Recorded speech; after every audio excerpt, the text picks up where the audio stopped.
comprise toute la semaine.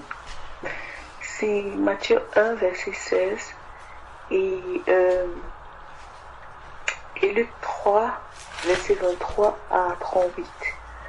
Je voudrais savoir pourquoi les généalogies de Jésus sont différentes. En fait, j'ai lu beaucoup par rapport à cette semaine et puis j'ai constaté que, en fait, ils sont carrément similaires, mais la différence commence après Salomon, parce que la généalogie de Jésus de Matthieu 1, verset 16 passe par Salomon et l'autre de Luc 3 passe par Nathan. Et en plus aussi, le prophète Jérémie, je crois, verset 20, si je me trompe, chapitre 20, dit que Jéconia, en fait, les fils de Jéconia n'hériteront, en fait, ne feront pas, si je ne me trompe pas, partie du trône royal, un truc comme ça. Mais on trouve que dans Matthieu 1, verset 16, en fait, Jéconia, la descendance de Jéconia est mentionnée. Et en plus, désolé frère, c'est un peu une question un peu très complexe que je me suis posée. Et en plus encore, on voit que Matthieu 1, verset 16, on parle de Joseph et dans Luc, on ne parle pas de Joseph. Et en fait, une autre question encore, mais encore parvenue, est-ce que... allô? Allô? Oui, ma soeur.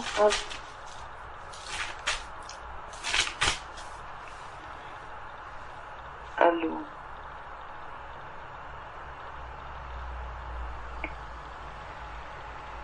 Oui, ma soeur. Ah, ok, vous m'écoutez. Oui. Et en fait, oui, comme je disais, en fait, Luc 3, dans Luc 3, verset 23 à, je crois, c'est 38 jusqu'à la fin, on constate que cet évangile, en fait, parle plus de Marie. Est-ce qu'on pourrait dire que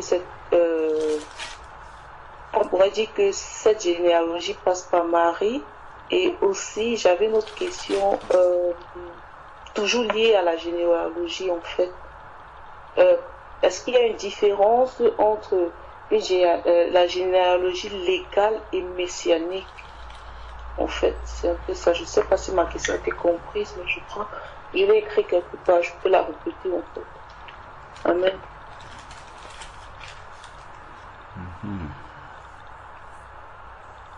Amen.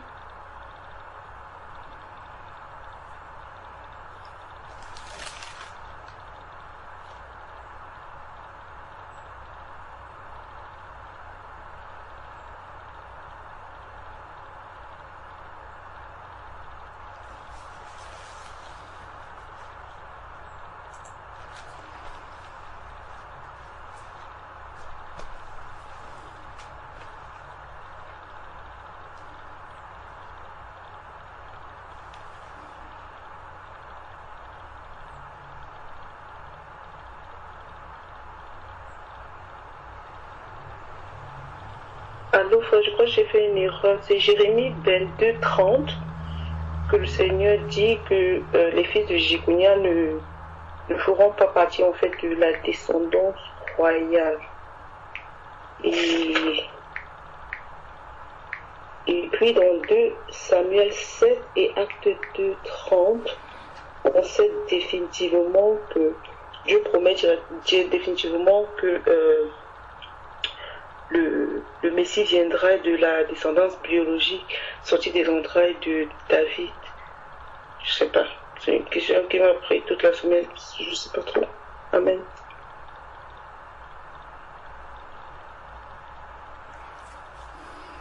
Amen.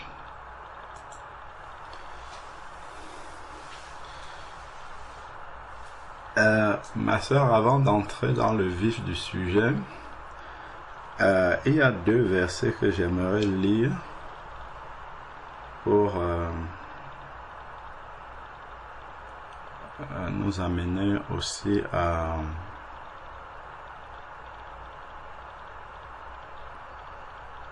En tout cas, lisons les versets, ça pourra nous aider. Parce que je me demande pourquoi le Seigneur parle comme ça. Si nous regardons dans 1 Timothée chapitre 4, non, 1 Timothée chapitre 1. 1 Timothée chapitre 1, à partir du verset 3 jusqu'au verset 4. 1 Timothée chapitre 1, à partir du verset 3, il dit: comme je t'y ai exhorté à mon départ pour la Macédoine, demeure à Éphèse, afin de recommander à certaines personnes de ne pas enseigner d'autres doctrines et de ne pas s'attacher à des fables et des généalogies sans fin, qui favorisent des discussions plutôt que l'œuvre de Dieu dans la foi. Donc, il y a une exhortation ici qui fait intervenir la notion de généalogie. Ça, c'est une première fois. Il parle de généalogie sans fin qui favorise les discussions plutôt que l'œuvre de Dieu dans la foi. Bon, regardons Tite maintenant, Tite 3.9. Tite 3.9 revient encore là-dessus. Tite chapitre 3, verset 9. Tite 3.9 nous dit: mais évite les discussions, les généalogies, la discorde, les disputes relatives à la loi, car elles sont inutiles et vaines.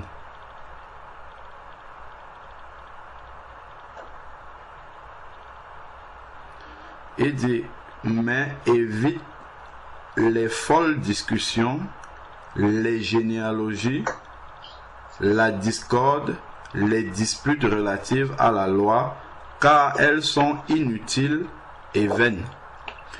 Donc, en fait, de ce que je vois dans ces versets, il ne faut pas faire des généalogies une obsession, comme par exemple pour une doctrine de la parole qu'on doit véritablement, absolument comprendre pour pouvoir marcher.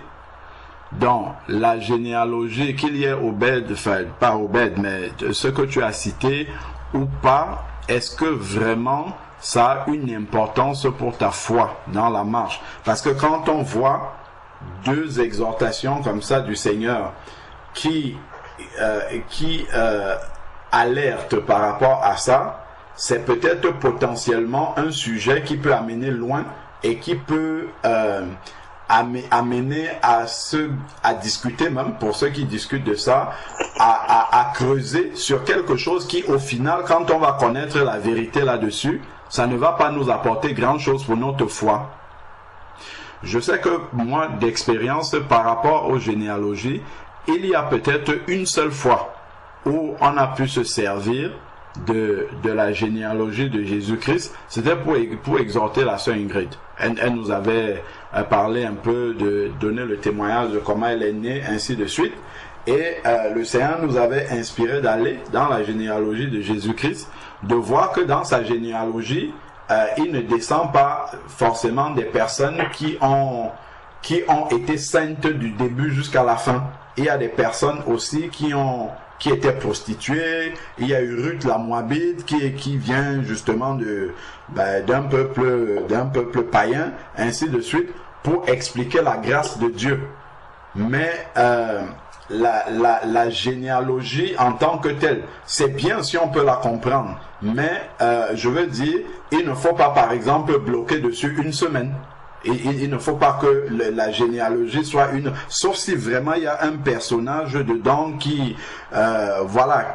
dont la vie peut apporter quelque chose, mais tracer la généalogie comme ça du premier jusqu'au dernier, en voyant ces deux versets là, je me dis, ça peut être quelque chose qui potentiellement le malin peut s'en servir pour aller t'enfermer dans quelque chose, te bloquer dans quelque chose qui ne va pas forcément t'apporter une édification suffisante et te perdre du temps que tu pourrais aller méditer sur vraiment quelque chose qui va t'apporter la vie.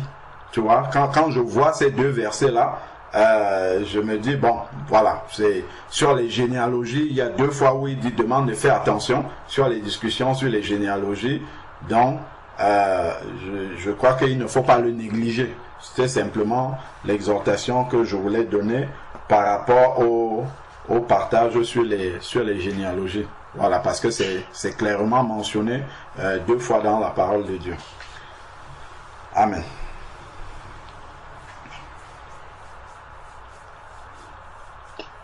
Amen. Et il y a même encore un autre verset qui va dans le même sens. C'est dans 2 Corinthiens, chapitre 5. Dans 2 Corinthiens, chapitre 5, au verset 16.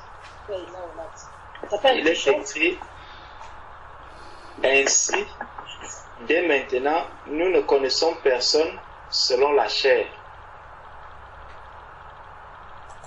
C'est vraiment important que le Seigneur nous dit que Dieu est esprit et que ceux qui l'adorent doivent l'adorer en esprit et en vérité. C'est ce que le Seigneur avait dit à la Samaritaine dans Jean 4. Si je peux comprendre la généalogie dans la chair de Jésus-Christ pour peut-être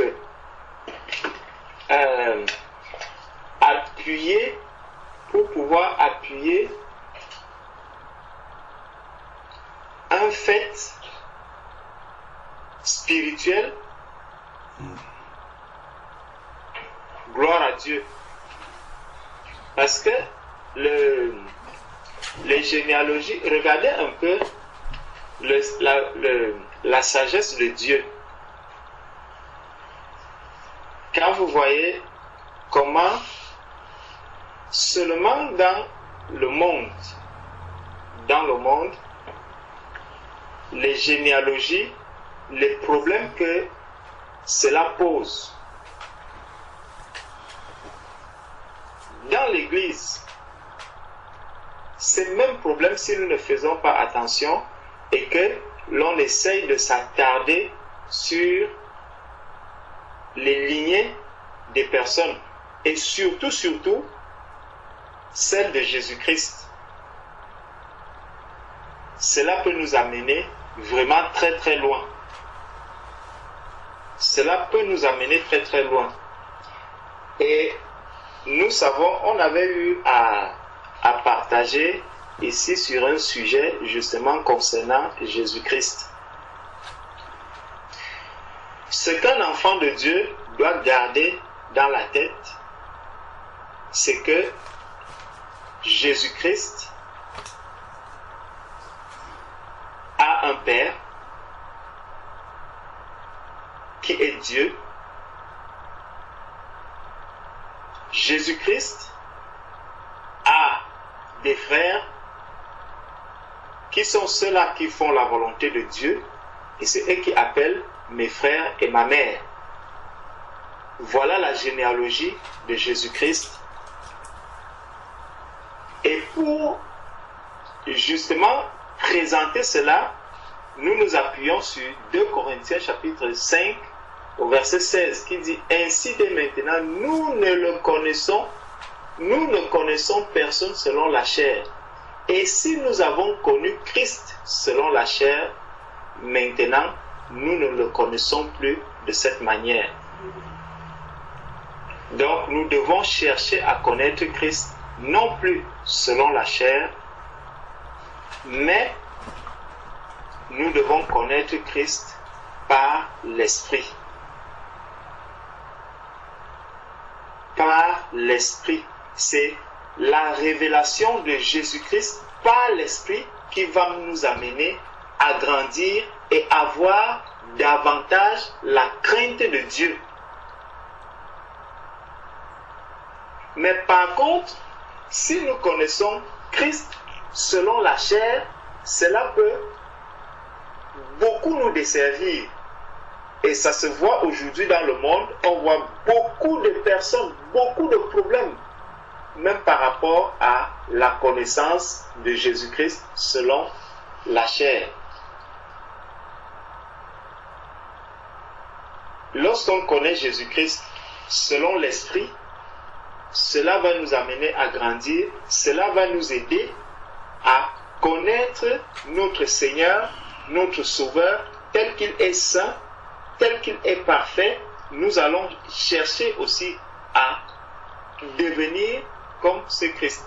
Quand on voit, par exemple, le cas de ceux qui prennent Jésus dans la généalogie dans laquelle, avec Marie et autres, justement les catholiques s'appuient dessus pour dire que Marie est la mère de Dieu.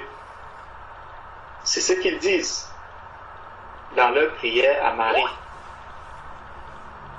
Marie, mère de Dieu.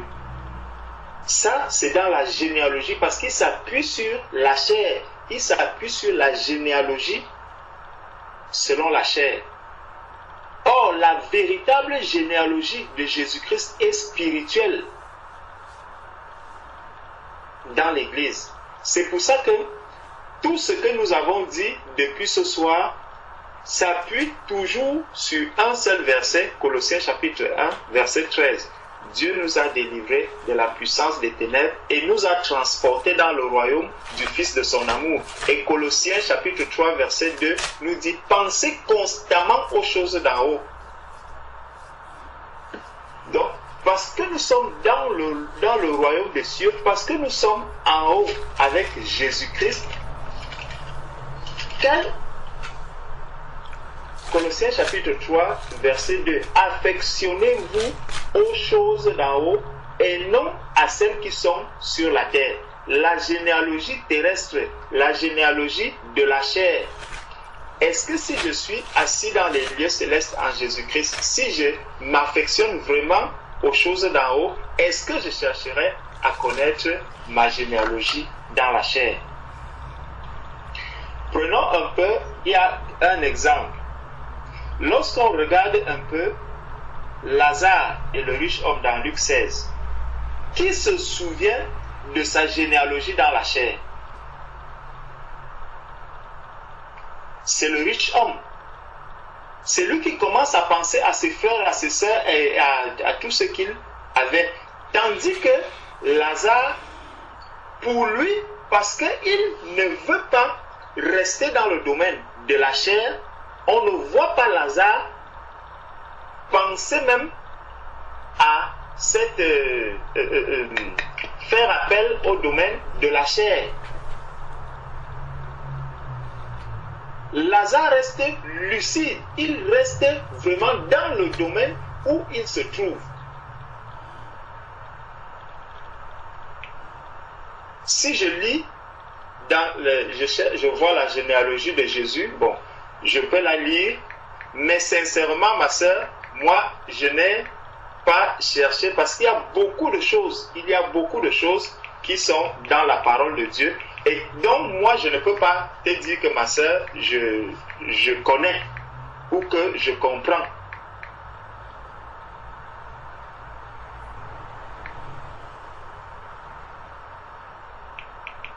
Par rapport à la généalogie, maintenant, comment je vais pouvoir expliquer que cette généalogie, bon, quand on parle même de Melchisédek, voilà quelqu'un qui n'a pas de généalogie dans la Bible. Si je me mets donc à chercher la généalogie de Melchisédek, on me dit qu'il n'a ni père ni mère. Mais comment je vais chercher sa généalogie? Il y a beaucoup de choses. Et pourtant, c'est pour ça que le Seigneur nous dit que mais si on s'attarde sur des notions de généalogie, on va connaître la généalogie de Georges. Oui, moi je peux vous donner ma généalogie. mais ma généalogie spirituelle a changé. J'ai une généalogie spirituelle et c'est celle-là que nous devons connaître. Parce que si nous connaissons tous ma généalogie spirituelle, forcément je vais me retrouver être le frère de ma sœur Morane. Pourtant, dans la chair, la sœur Morane et moi, nous n'avons aucune généalogie qui nous lie. Mais spirituellement, elle est ma sœur parce que nous avons le même père. Nous avons les mêmes frères. Nous avons les mêmes sœurs. Donc, nous sommes tous dans la même généalogie qui est spirituelle. Et ça, c'est pour moi une manière de savoir remplacer les choses de la chair par les choses spirituelles. Affectionnez-vous aux choses d'en haut. La vraie généalogie que je dois garder maintenant, c'est la généalogie céleste. C'est ma généalogie du royaume dans lequel je me trouve. C'est aussi une manière de dire que les choses anciennes sont passées, voici toutes choses sont devenues nouvelles. Le Seigneur m'a accordé une nouvelle généalogie.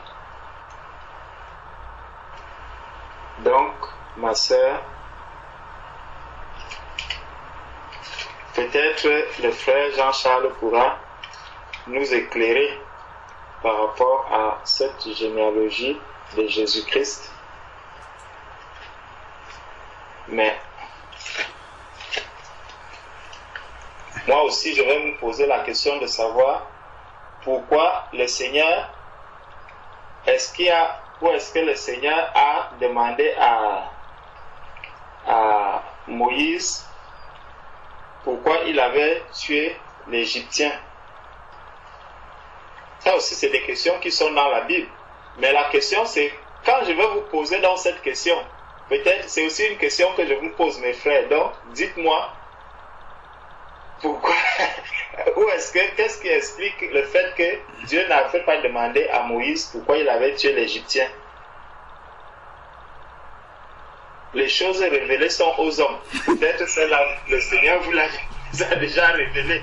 Donc, expliquez-moi, si moi aussi, voilà ma question. Soyez bénis. Amen.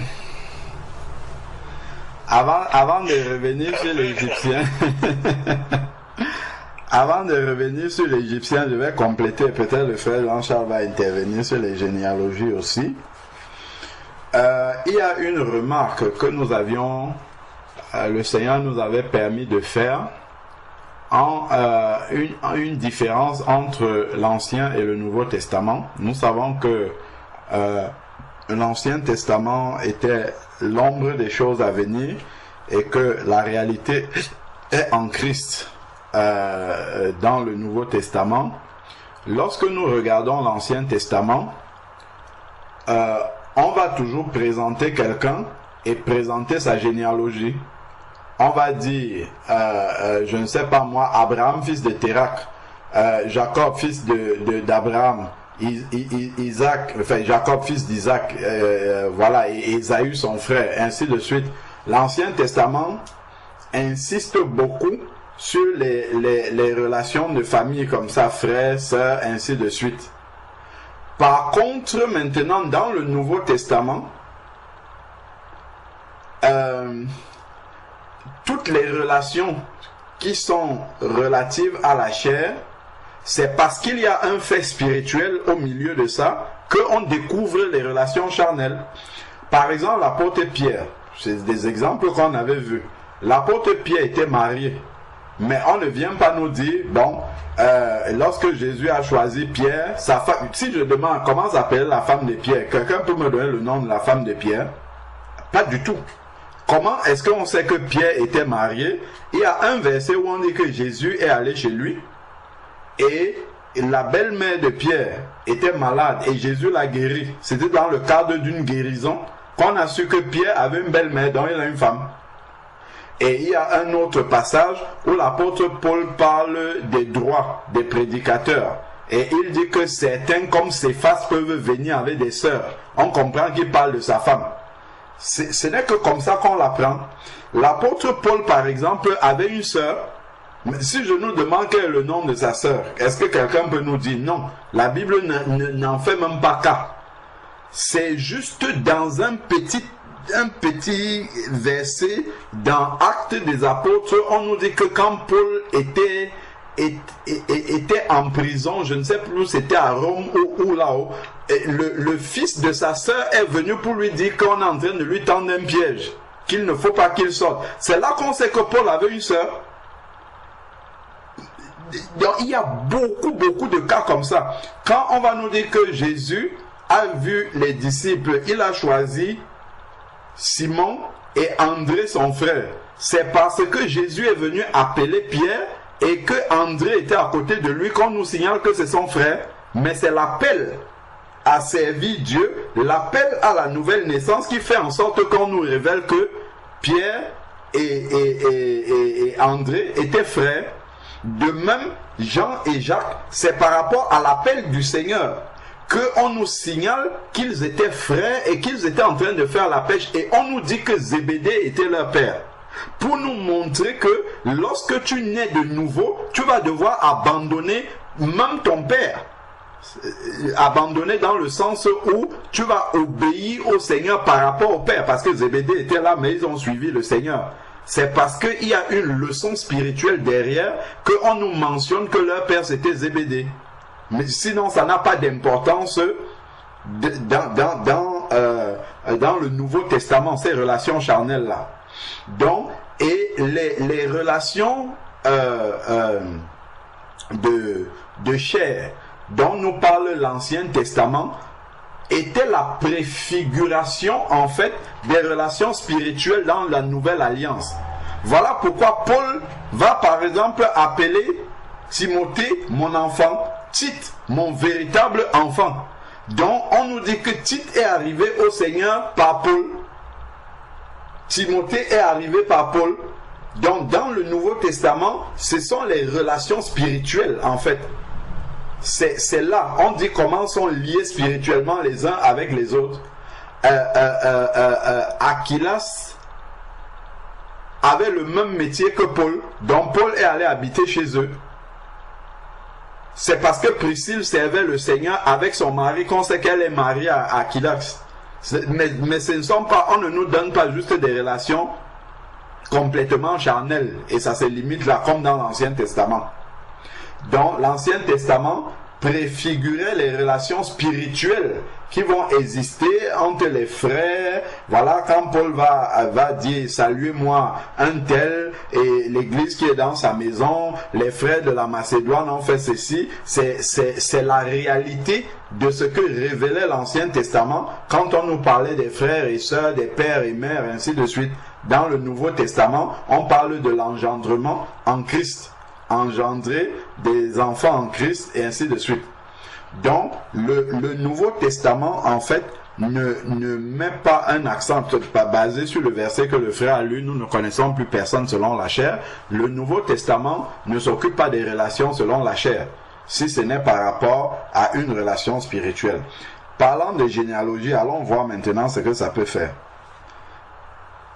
Matthieu chapitre 13, verset 53 jusqu'à 58. Voilà ce que la généalogie selon la chair peut faire. Et c'est justement la généalogie de Jésus-Christ. Matthieu chapitre 13, verset 53 jusqu'au verset 58. Il est écrit: lorsque Jésus eut achevé ses paraboles, il partit de là. Verset 54. Il se rendit dans sa patrie et se mit à enseigner dans leur synagogue, de telle sorte qu'ils étaient étonnés. Regardons donc ce qui va les étonner maintenant. De telle sorte qu'ils étaient étonnés. Jésus enseigne partout, mais chez lui, ils sont étonnés et disaient: d'où lui viennent cette sagesse et ces miracles? D'où lui viennent cette sagesse et ses miracles. Et pourquoi il posait cette question-là? N'est-ce pas le fils du charpentier? Voilà la généalogie. Les gens qui connaissent la généalogie selon la chair, le fait de connaître cette généalogie-là était un obstacle dans leur cœur, parce qu'ils le connaissaient selon la chair. Donc c'était difficile de le connaître maintenant selon l'esprit. Donc Marie, par exemple, la mère de Jésus-Christ, a persévéré jusqu'à la fin, jusqu'à être dans la chambre haute le jour de la Pentecôte. Pourquoi elle a pu persévérer? Les frères de Jésus, on nous dit dans Jean chapitre 7 que les frères de Jésus non plus ne croyaient pas en lui, parce qu'ils connaissaient sa généalogie. Mais par contre, Marie a cru en Jésus jusqu'au bout, jusqu'à dans la chambre haute. Elle était aussi au pied de la croix. Pas parce que c'était son fils selon la chair, mais parce qu'elle a eu une visitation, une révélation spirituelle de Jésus-Christ avant qu'il ne vienne dans son ventre. Lorsque l'ange Gabriel est venu lui révéler ce qui va lui arriver. Et nous voyons qu'elle repassait ces paroles-là dans son cœur. Donc elle a eu une révélation spirituelle de Jésus-Christ. C'est pour ça que Jésus n'était pas une occasion de chute pour Marie. Quand ils seront aux noces de Cana, par exemple, et qu'il va manquer du vin, elle va dire simplement, faites ce qu'il vous dit de faire. Et Jésus tranche encore avec la généalogie quand il répond à Marie. Il ne dit pas, mais pourquoi tu dis à ces gens-ci de me demander du vin? Il dit, femme, qu'y a-t-il entre toi et moi? Femme. C'est comme ça que Jésus appelle sa propre mère. Regardons un peu. Je crois que c'est dans Jean 2 qui parle des noces de Cana.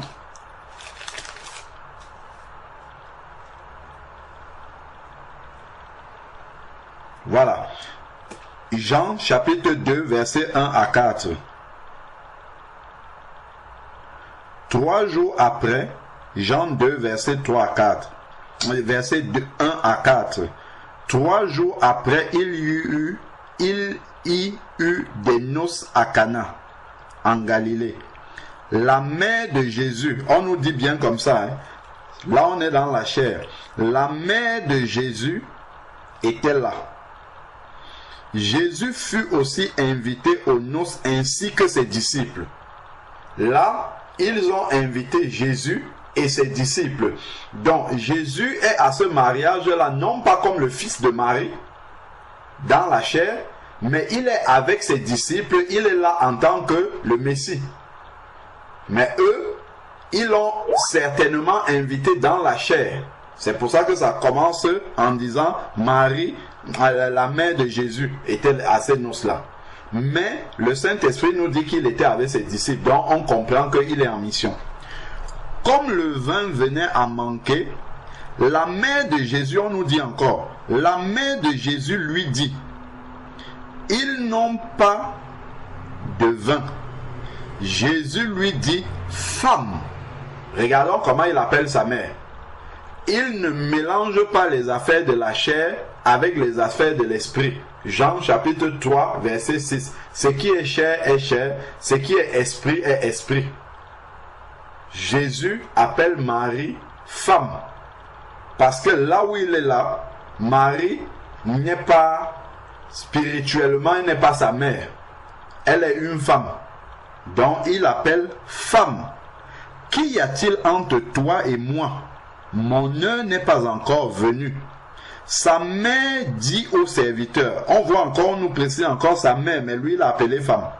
Faites tout ce qu'il vous dira. Il y avait là 6 jarres et ainsi de suite, et Jésus leur dit remplissez et ainsi de suite. On connaît l'histoire. Donc Jésus fait bien cette différence-là, il appelle femme. Donc revenons dans Matthieu chapitre 13, nous étions au verset 54. Matthieu 13, 54. Il se rendit dans sa patrie et se mit à les enseigner. Bon. Donc, et ils disent d'où lui viennent ces miracles. N'est-ce pas le fils du charpentier? Voilà la généalogie. Sa mère ne s'appelle-t-elle pas Marie? Ils connaissent la généalogie de Jésus. Ses frères Jacques, Joseph, Simon et Jude. Et ses sœurs ne sont-elles pas toutes parmi nous, dont ils connaissent toute la famille dans la chair de Jésus-Christ? D'où lui viennent donc cela? Le fait de connaître Jésus dans la chair est un obstacle pour comprendre ce qu'il y a de spirituel en lui. Ils disent, puisque nous le connaissons là selon la chair, voilà sa mère, ses frères, ses sœurs sont là, mais comment est-ce qu'il peut avoir toute la révélation qu'il est en train de dire? D'où est-ce que ça peut venir? Regardons dans la suite. 57. Et il était pour eux une occasion de chute. Il était une occasion de chute pour eux parce qu'ils le connaissaient selon la chair, par sa généalogie. Il était une occasion de chute. Voilà pourquoi le Seigneur dit dans les passages qu'on a lus tantôt qu'il ne faut pas s'attarder sur les généalogies. Si vraiment il n'y a pas un but spirituel visé derrière, voilà Jésus qui est une occasion de chute pour les gens qui connaissent sa généalogie selon la chair. Par contre, celui qui sait qu'il est sorti du sein du Père, effectivement, lorsque Pierre, dans Matthieu chapitre 16, verset 18, lorsque Jésus va demander à ses disciples, qui dites-vous que je suis? Et Pierre va dire, tu es le Fils du Dieu vivant. Jésus va lui dire, ce n'est pas la chair et le sang qui te l'ont révélé, mais mon Père qui est dans les cieux. Parce que lui, il a eu la révélation de la généalogie spirituelle de Jésus, et c'est ça qui est la plus importante. Voilà pourquoi Jésus après lui dit, tu es Pierre, et sur cette pierre je bâtirai mon église. Parce qu'il a eu la révélation de la généalogie spirituelle de Jésus-Christ. Et c'est celle-là qu'il faut garder. C'est celle-là qui est importante. C'est celle-là qui est vraiment fondamentale, qui peut sauver quelqu'un. Donc ici, il était une occasion de chute pour eux. Mais Jésus leur dit, un prophète n'est méprisé que dans sa patrie et dans sa maison. Verset 58. Et il ne fit pas là beaucoup de miracles à cause de leur incrédulité. Donc, le fait de connaître la généalogie selon la chair a entraîné que Jésus était une occasion de chute pour eux et qu'ils étaient incrédules. Donc, on voit vraiment pourquoi est-ce que le Seigneur nous dit qu'il faut se méfier de cela. Il ne dit pas qu'il ne faut pas connaître. Si on a l'occasion de connaître, gloire à Dieu, mais il faut s'en méfier, et on voit que dans le Nouveau Testament, ça peut plutôt être une pierre d'achoppement. Ça peut être une pierre d'achoppement pour notre foi. Donc, à cause de leur incrédulité. Donc, voilà ce que je voulais compléter par rapport à 2 Corinthiens 5, verset 16, qui dit que nous ne connaissons plus personne selon la chair. Donc d'ailleurs, puisqu'on a cité, on va lire une fois, Jean chapitre 7, qui parle des frères de Jésus. Jean chapitre 7, voilà encore des personnes qui faisaient même partie de la généalogie de Jésus, donc qui connaissaient. Mais eux, contrairement à Marie, n'ont pas eu une révélation de l'identité spirituelle, de la généalogie spirituelle de Jésus. Marie, elle avait cette révélation-là parce que l'ange est venu le lui dire. L'ange lui a dit, le Saint-Esprit viendra sur toi et le fils que tu enfanteras sera celui qui sauvera son peuple. Donc Marie, elle le savait, ses frères ne le savaient certainement pas, puisque la Bible nous dit que Marie gardait cela dans son cœur. Dans Jean chapitre 7, à partir du verset 1, après cela, Jésus parcourait la Galilée, car il ne voulait point parcourir la Judée parce que les Juifs cherchaient à le faire mourir. Or, la fête des Juifs, celle des Huttes, était proche. Ses frères dans la chair lui dirent: pars d'ici et va en Judée afin que tes disciples contemplent aussi les œuvres que tu fais. Personne n'agit en secret s'il cherche à se mettre en évidence. Si tu fais ces choses, manifeste-toi au monde. En cela, ses frères non plus ne croyaient pas en lui. Voilà encore d'autres personnes, effectivement, pour qui Jésus est une occasion de chute, du fait que c'était ses frères, donc, qui le connaissent selon la chair.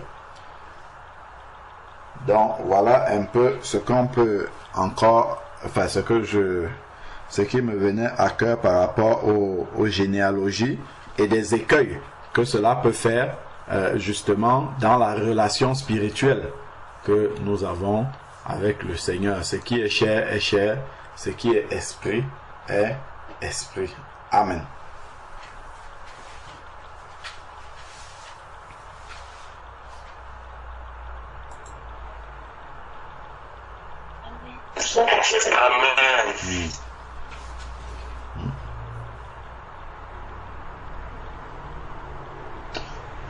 Amen. Amen. Amen. Amen. Amen.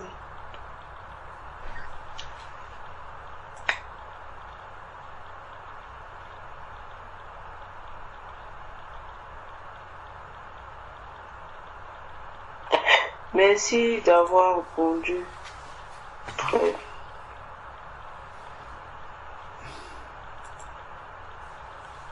Ça, Francine, est-ce que tu es convaincu de ce que tu as entendu?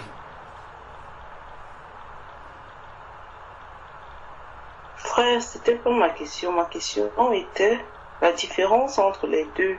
Parce que jusqu'à lundi, je ne savais pas qu'elles étaient différentes. C'est vrai que bon, ça m'a permis de connaître d'autres choses. Mais c'était pas ma question. Ma question, c'était pourquoi elles sont différentes. Bon, signe de conclusion. Donc, en fait, je pensais que peut-être vous étiez à venir. Vous avez déjà, en fait, vous avez définitivement peut-être déjà eu à voir différents jusqu'à lundi. Et donc, c'était le sujet. Je voulais bien connaître si c'était possible. Donc, je pensais que quelqu'un avait une réponse à ça, c'est tout. Amen. Amen. Bon, par rapport à ce qu'on a partagé là, si on t'apporte la réponse spirituellement, qu'est-ce que ça peut t'apporter concrètement dans la pratique, dans la marche, qu'est-ce que ça peut t'apporter de plus par rapport à tout ce qu'on a expliqué là?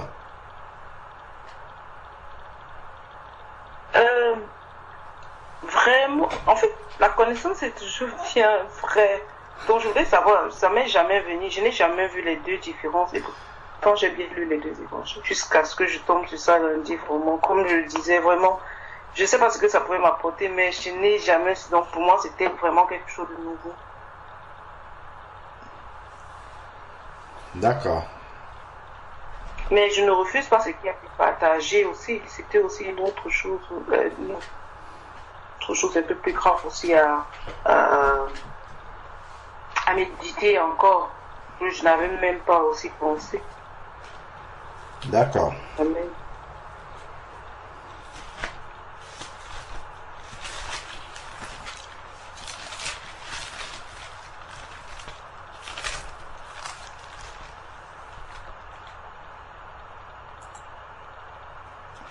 Alors, moi, je voulais compléter quelque chose.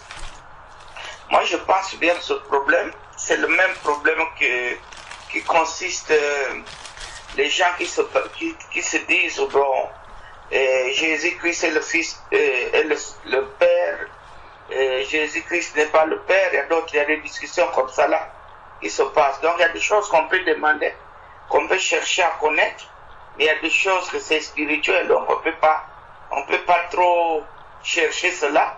Il faut seulement accepter ce que le Seigneur nous a enseigné, c'est-à-dire de connaître, puisque lui-même il a dit qu'il est le Fils de Dieu.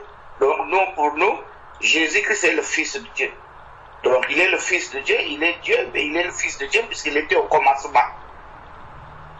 Parce que la parole nous le dit. Donc il y a des gens qui discutent là-dessus, qui disent que non, Jésus-Christ n'est pas le Fils de Dieu. Donc ça vient à peu près la même chose que ce qu'on vient de nous enseigner.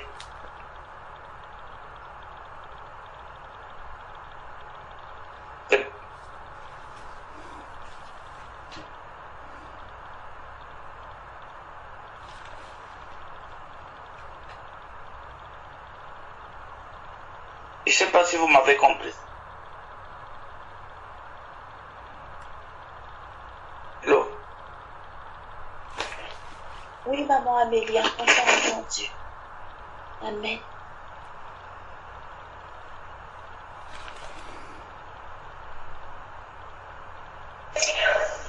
Gloire à Dieu. Gloire à Dieu. Il a compris.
Je ne sais pas si toutes les réponses à la question ont été apportées, si on peut en poser d'autres, ou ça va être la fin, je ne sais pas.